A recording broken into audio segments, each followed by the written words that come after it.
मेरी शादी को 8 साल बीत गए थे। परिवार में 2 बेटियां, किरण और गुड़िया के अलावा पति राकेश था, जो सीधा और थोड़ा कम अक्ल था। राकेश मरियल देह का मेहनती इंसान था। घर के सामने हमने एक ढाबा खोल रखा था। राकेश का ढाबे पर सुबह से रात तक डटकर मेहनत से R0.02 कमाना और बीवी बच्चों का पेट भरना ही उसकी जिंदगी का मकसद था। जब कभी बारिश के दिनों में ताल तलैया में मछलियां भर जाती, तब राकेश की जीभ लाल से लार टपकने लगती थी और वह जाल लेकर मछली पकड़ने दोस्तों के साथ घर से निकल पड़ता था। गांव में मजदूरी न मिलने पर वह कई बार दिहाड़ी मजदूरी करने आसपास के शहर में भी चला जाता था। तब मैं अकेले ही सुबह से रात तक ढाबे पर रहती थी। गठीले बदन और तीखे नाक नक्श की मैं 28 साल की होकर भी गजब की लगती थी। जब मैं ढाबे पर बैठकर खनकती हंसी हंसती तो रास्ता चलते लोगों के सीने पर तीर छुप जाते थे। कितने तो मन न होते हुए भी 1 कप चाय जरूर पी लेते थे। एक बार मूसलाधार बारिश से मेरे गांव से आगे 2 मील दूर बहती नदी चढ़ाई थी। सारे ट्रक नदी के दोनों तरफ रुक गए थे। तकरीबन 1 मील लंबा रास्ता ट्रकों से जाम हो गया था। तब न कोई ट्रक आता था न जाता था। सड़क सुनसान पड़ी थी। इस कारण मेरा ढाबा पूरी तरह से ठप हो चुका था। मैं रोज सवेरे ग्राहक के इंतजार में पलक पावड़े बिछाकर बैठ जाती और एक एक करके 4 दिन निकल गए और एक भी ग्राहक न फरका था। बोहनी तो हुई ही नहीं, उल्टे गांठ के पैसे और निकल गए थे। ऐसे में मैं एक R0.01 के लिए मोहताज हो गई थी। मैं मन ही मन खुद पर बरसती कि चौमासे का भी इंतजाम नहीं किया। उधर राकेश भी 10 दिनों से गायब था। जाने कस्बे की तरफ चला गया था या कहीं उफनती नदी में मछलियां खंगाल रहा था।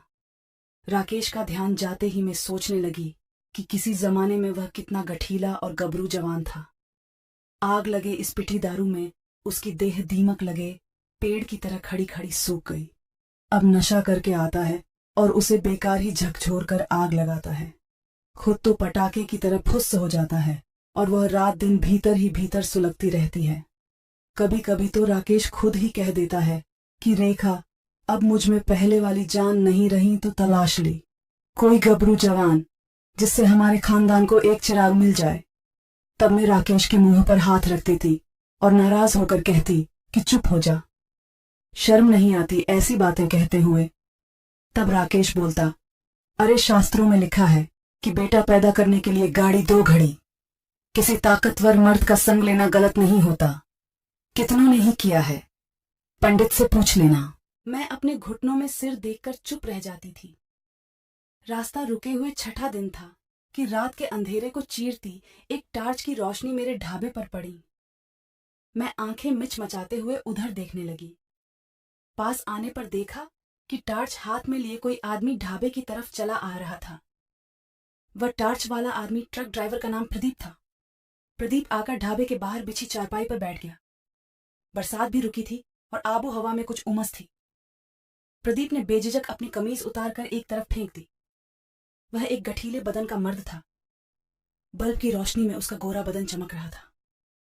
बेचैनी और उम्मीद में 2 टीमें कनखियों से उसे ताक रही थी। थकान और गर्मी से जब प्रदीप को कुछ छुटकारा मिला, तब उसका ध्यान मेरी ओर गया। वह आवाज लगाकर बोला, क्या कुछ रोटी वगैरह मिलेगी? हो, मैं बोली तो लगा दाल फ्राई और रोटी। मैं जैसे बिजली से चमकी। मैंने भट्टी पर फटाफट दाल फ्राई कर दी और कुछ ही देर में मैं गर्म तवे पर मोटी मोटी रोटी पलट रही थी। चारपाई पर पटरा लगाकर मैंने खाना लगा दिया। खाना खाते समय प्रदीप कह रहा था, 4 दिनों से भूख से बेहाल हो गया। जाने मेरे हाथों का स्वाद था या प्रदीप की पुरानी भूख। उसे ढाबे का खाना अच्छा लगा। वह 8 रोटी खा गया। पानी पीकर उसने अंगड़ाई ली और वहीं चारपाई पर पसर गया। मुझको जेब से निकालकर उसने RC500 का एक नोट दिया और बोला, पूरा पैसा रखिए। मुझको जैसे पैर में पंख लग गए थे। मुझे प्रदीप की बातों पर यकीन नहीं हो रहा था। बर्तन नाली पर रखकर मैं फिर बत्ती के पास आ बैठी। कुछ देर बाद वह बोला, आज यहां रुकने की इच्छा है। आधी रात को कहां ट्रक के पास जाऊंगा। क्लीनर ही गाड़ी की रखवाली कर लेगा। जो तुम्हें कोई ऐतराज नहीं। मुझको भला क्या ऐतराज होता। मैंने कह दिया कि मुझे कोई ऐतराज नहीं है। अगर रुकना चाहो तो रुक जाओ। और प्रदीप चादर तानकर सो गया। रात गहरी हो रही थी। बादलों से घिरे आसमान में बिजली की चमक और गड़गड़ाहट रह रहकर गूंज रही थी। तब रात के 12 बजे होंगे। किसी और ग्राहक के आने की उम्मीद छोड़कर मैं वहां से हटी। देखा तो प्रदीप धनुष बना गुड़ी मुड़ी हुआ चारपाई पर पड़ा था। मैं भीतर गई और एक कंबल उठा लाई। प्रदीप को कंबल डालते समय मेरा हाथ उसके माथे से टकराया तो मुझे लगा कि उसे तेज बुखार है।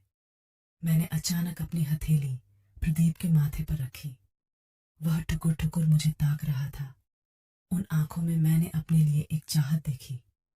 जब मैं चलने लगी तो अचानक से उसने मेरा हाथ पकड़ लिया।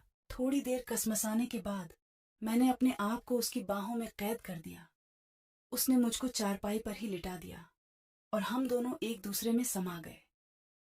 सालों बाद मुझको बड़ा सुख मिला था। भोर होने से पहले ही मैं उठी और पिछले कमरे की ओर चल पड़ी थी। मैंने सोचा कि खुद राकेश ने ही तो इसके लिए मुझसे कहा था, और फिर इस काली गहरी अंधेरी रात में भला किसने देखा था। यही सब सोचते सोचते मैं नींद में लुढ़क गई। सुबह बड़ी बेटी ने मुझे जगाया और बोली, रात के मुसाफिर 1000 रुपये दे गया है। मैं चौंक सी उठी तो देखा प्रदीप जा चुका था। चारपाई पर पड़ा हुआ कंबल मुझे बड़ा घिनौना लगा।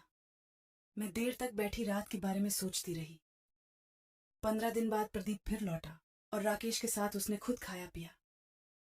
नशे में डूबा राकेश प्रदीप का गुण गाता भीतर जाकर लुढ़क गया और मैंने जानबूझकर लाइट बुझा दिया और खुद को प्लगीपू को सौंप दिया। प्रद्रीपू का अपना ट्रक था और उसे खुद ही चलाता था, इसलिए उसके हाथ में खूब पैसा भी रहता था। मेरा सांचे में ढुला बुदनू और मेरी चुप रहने की आदत बहुत भारी थी। उसे मैं अपने शरीर के आगे मजबूर होती जा रही थी और प्रदीप के जाते ही हर बार खुद को मुनु ही मुनु कोसती रहती थी। अब प्रदीप के कारण हमारी माली हालत सुधरने लगी। वह राकेश का भी गहरा दोस्त हो गया था।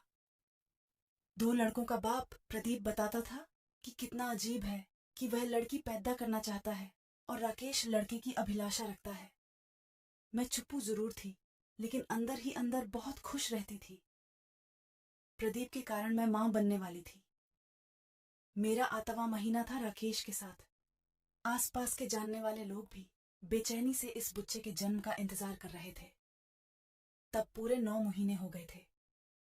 एक दिन अचानक प्रदीप खाली ट्रक लेकर वहां आ धुमका और उदास होता हुआ बोला, अब वह बिहार में ही ट्रक चलाएगा, क्योंकि घर के लोगों ने नाराज होकर उसे वापस बुलाया है।